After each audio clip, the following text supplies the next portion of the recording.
31 President Trump is in South Korea this morning preparing for tomorrow's meeting with China's president as he hopes to de-escalate trade tensions between the two nations. But back here at home, still no signs of a deal to reopen the federal government as thousands of government workers are impacted. NBC's Tracy Wilkins joins us live now from Washington with more details. Good morning, Tracy.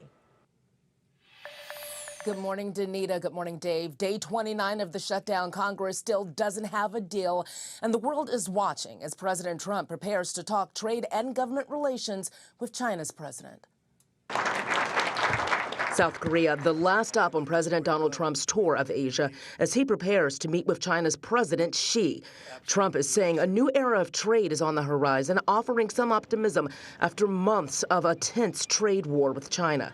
The world is watching to see if talks between the two world leaders can cool tensions. You know that President Xi of China is coming tomorrow here, and we're going to be, I hope, making a deal. I think we're going to have a deal. I think it'll be a good deal for both. But in the U.S., the government is far from a deal that will end the government shutdown. The motion upon reconsideration is not agreed to. The Senate failed to advance a Republican-backed funding bill yesterday. As we enter day 29, both parties continue the blame game. And so 42 million people are going to suffer because they're playing political games. 25 states and the District of Columbia are suing the administration to prevent SNAP food benefits from running out this week, arguing that the USDA is legally required to keep using emergency funds. I challenge Republicans to support use of contingency funds for SNAP benefits.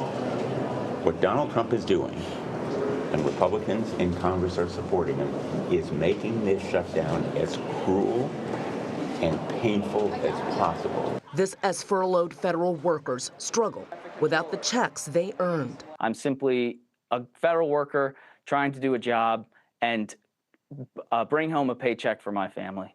My utilities come, they're due.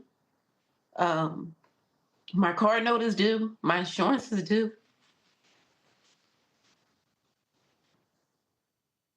It's hard. Back over to President Trump's trip in Asia. He hinted to reporters that he would like to have a meeting with North Korean leader Kim Jong-un and was willing to extend his stay and trip in Asia in order to do that. President Trump now confirming that the two will not meet, saying we'll have other visits. Trump made history during his first administration, being the first U.S. president to visit North Korea.